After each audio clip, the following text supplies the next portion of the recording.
Hi, Paul Sladkus, Good News Planet. I'm here with Irina. Yeah. Gubenko. Are you sure? Let me think. Say it again. Irina Gubenko. She Hi, does. everyone. She knows her name, and that's Yeah. a very important kind of thing. How do you spell your last name? Gubenko. Now, how did you get that name?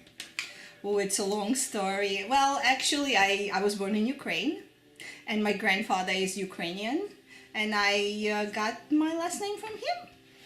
From your father, grandfather. From my grandfather and his family. That was passed on to my father, and Passed on to you me, and your yes. mother, and so on. Are your parents still living with us? yes, And where are they? they're here in New York City in the Bronx. Really? Yes. Wow, that's wonderful. Yeah. What's their names? Mariana and Michael.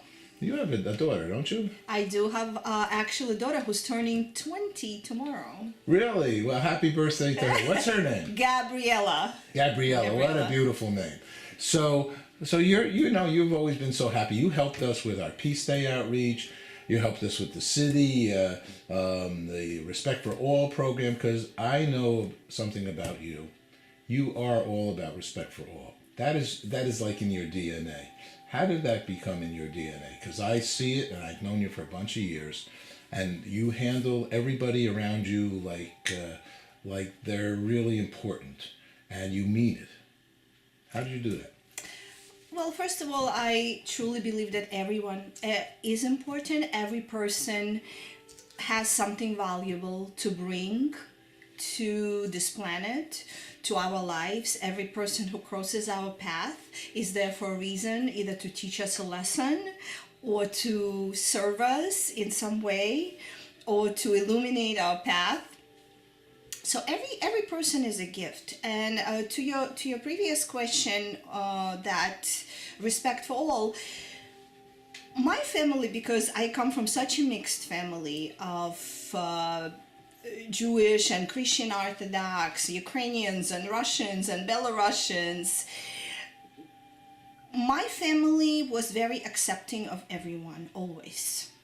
I grew up in a family where we did not understand what it is to categorize someone based on their religion or based on their skin color or based on their beliefs or based on their values. And I was fortunate enough to grow up in this kind of environment of acceptance. And I'm super grateful for that. That shaped my perspective as a person. That's why when I speak to someone, for me, I see a person's soul. I see you. I don't see your color, I don't see your religion, I don't see your beliefs, I don't see your traumas, I see you. Yay, good. Yes, and that's where for me respect for all lies. It's just really meeting each person where they are on their journey and just accepting. I call that no judgment, and I like no judgment. In fact, our whole broadcast for all these 20 years has done our best to try to stay on that path of no judgment, because the moment you start to judge, you probably more than likely you've made a whole decision. You made actually a decision that this, that, or so on about that person, and the next thing you know, they open up their mouths and they say something, and it's almost like contrary to your whole brain. How can they say that? I know them like this, but you really don't. It's a waste of energy. Yeah, and that's where our own awareness, we have to turn on our awareness and see how our biases come into place when we meet people. Because it's how we were raised. We were raised to put people in boxes. This is black, this is white, this is gray, this is good, this is bad, this is this is that. And we constantly, our mind is searching to how to categorize people. And so we can't really blame people for their judgments, because that's a learned behavior. That they learn to do that, and they do it without any awareness. To have no judgment takes awareness and takes everyday practice, and really looking at yourself. And that's what my whole belief is self-improvement. Looking at your own self and see why are you judging this person? What is it in you that is making you say those things or believe those things? What is it that you're holding on to in your mind or in your ego that is preventing you to move forward as a person, as a soul? And it's not even necessary. It's not even important if it's true or not true about that person. It's all about you. Why are you having this judgment? And before we can judge others, I always say, who are you to judge this person? Are you perfect, Irina? Are you perfect? And who wants to be perfect anyway? That's another side of the story. But really, who am I to judge another person? Well, it's a nice attitude, and I Yeah. believe a realistic attitude to the way to get through life and to enjoy life. Because the more you judge, the more stress you're putting on yourself. And we know stress kills. And so it's unhealthy. It puts clogs up your arteries. So, so Yes. you are taking this now to another level. I believe you also taught in school, in the school system, and I'm not sure exactly what you did in the schools, but you've also taken a new professional, or not even new, utilizing this kind of philosophy, let's call it, to help others. What's going on? Well, majority of my works revolves around helping men and helping women understand their beautiful potential as masculine as in feminine, because we have gone through so much in history and we're still at war with one another. Women are at war with men.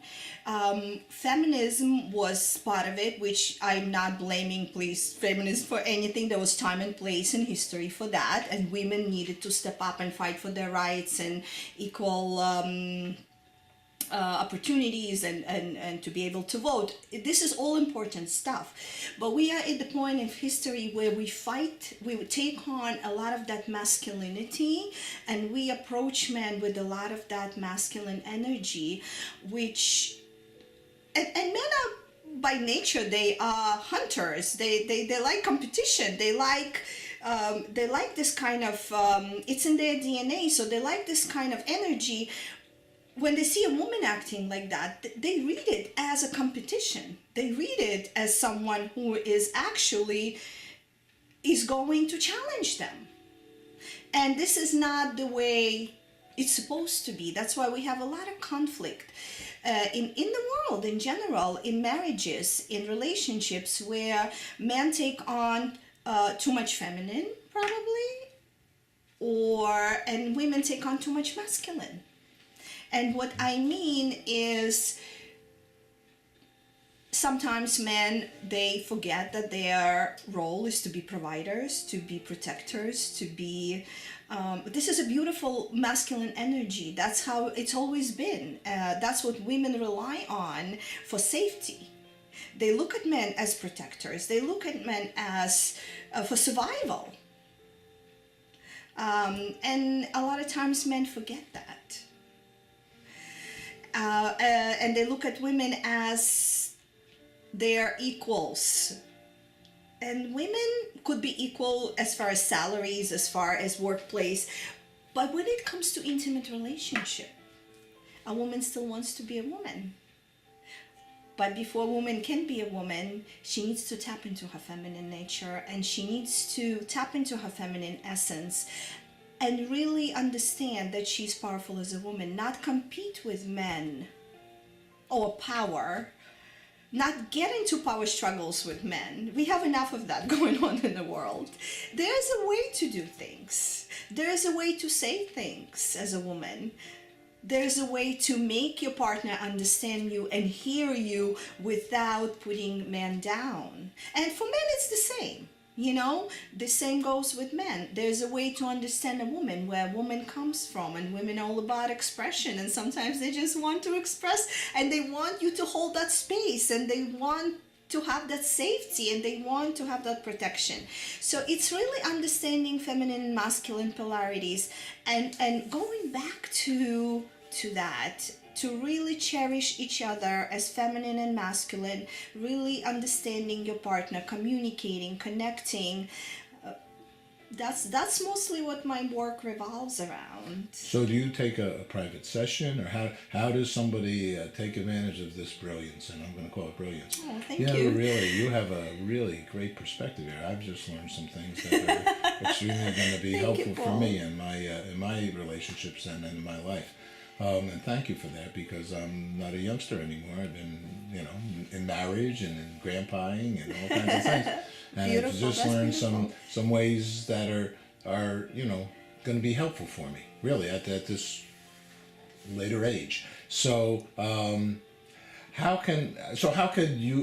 What do I do? I call you up. I say, can we have a session together? Yes. Is it session I oriented? do private consultations where we look at your patterns of communicating. It's all my work is about self-inquiry, to help you understand yourself, understand your toxic patterns that preventing you to move forward in the relationship, finding real tangible ways of applying new learning into your life, to apply your own personal growth into your life and see changes.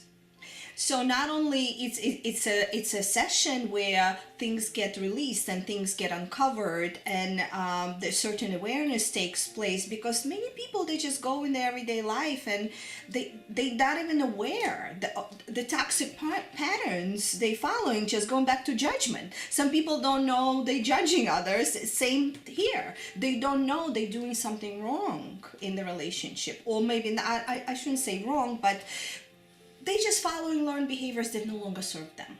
And they're probably doing what they usually do. They usually do. Because they don't know better to change it, just like I'm saying. I just heard a couple of things that I think will literally change my relationships. Like what? Like what's one thing that you Well, heard? you spoke, there's, I'll be open in the sense of that, I'm open in the sense of everything. But in this sense of, it became quite the times. All right, I'm 69, and I've lived through, the female, and I've done tons and tons of shows on the woman. All right, and my mother was a strong, however demure, polite, kind, loving, caring woman, but a professional, and a master's degree, and a librarian, and so on and so forth. And my father was who he was, and worked in a store, and I didn't finish high school, and made a living in the shoe store. My mother probably did equally as well as my father. And so, the women's liberation, there was no liberation because my mother worked. Like, she was at home too. But men now, I think, are also challenged in the sense of, like you're saying, that provider. And to the point that, it's because there are so many successful women in this world at this point. I've worked a lot for women in CBS, PBS, and so on and so forth. I think men are in a semi-crisis on how to handle that. Professionally, because the women could be strong, and you could say we're used to being strong, or so we just are good listeners if we're vice president and they're the president. And but is it different when you then go home? And so that woman who is the high-powered, let's say, woman in the professional world, I know you're saying she still wants to be a woman who at home, without those professional kinds of conversations. But I don't know if that really does come so, and it's true. I know women who are very successful, but I feel like they're going to be in that way and seem to be strong, are equal to me, and that's fine. But I guess I was more used to, early on, a woman who was not so equal. And I was more of the provider, and I needed to be, because that was just the way it was. But now it's a really pretty equal story here. So how do you deal with that? And I love that. I absolutely love what you just said. I love what you just said, because that's why it takes work on both sides. First of all, let me clarify. Feminine and masculine polarity, we all have. I don't mind showing my face. It's just easier this way. We all have masculine and feminine polarities. Masculine polarity is all about holding space, allowing for expression. And I always use the analogy. Masculine is creating a space, like in this room, we have space, right? We have a container. It's holding that sacred space that holds everything in it. And feminine expression is all the emotions, feelings, thoughts, everything. Like in this room, there are chairs, there's table, there's flowers. Without it, the room would be empty. And if we just had table and flowers and no space, where would we put it? That's why both are so important, feminine and masculine. It's and when you say when women are equal, we all genders have feminine and masculine. When they're at workforce, we step into our masculine. We bring out our masculine. The problem is when we go back home as women, we forget. We don't have the awareness sometimes to switch to feminine. Understand that we need to allow our man to be our man at home and to make him feel like he's a provider and he's successful and he can make us happy, allowing him to be a man, allowing that space. And men, when they see a woman like that, it's really does not, how much money she makes does not become an issue anymore. If she can switch to be that woman at home, but also understanding from a man part that women need someone to hold that space for them, to listen, to be there for them, not necessarily fix things right away or respond or start going back and forth with things, just be there and hold that presence. And that's what masculine is. Like this room, it's space, it's presence, it's what gives life to everything. So men have that incredible power, and so as women. So it takes work on both parts. It's not just up to men or up to women to make this happen. And that's what I do in my work, to raise that awareness for both men and women, how they can be better partners, how they can be better lovers, how they can have that presence and hold that space for each other, how to unwind after a day of work, what needs to be brought into your space to create that connection. Good things to think about when you're in a relationship. Yeah, and we don't think. We just go throughout our day and we just do what we do unless it's too late. And marriage is kind of falling apart, and at this point there's a lot of hurt here and we don't even know where to start fixing it. And it's usually, I think, in that reality, it's usually a conversation. And I always respect, I think it's very helpful to have a third party in a conversation to understand you. I believe in therapy. I believe in all those kinds of opportunities. I look at them as another person's opinion of the way they see your life. You don't have to live by it. You don't have to accept it even, but it doesn't hurt to hear somebody else. It's like a good book. You know, somebody's telling you how to relate. All these self-esteem, self-help books. They're all out there. So you read it, you listen to this person, and you see how it fits you. But I like one-on-one. I like a human being, and so I'm sure you're a good listener. Because I know this about you. I work on this every day, and the power isn't within you. Everything is within you. What prevents us from seeing other people? Judgment, manipulations, self-serving agendas.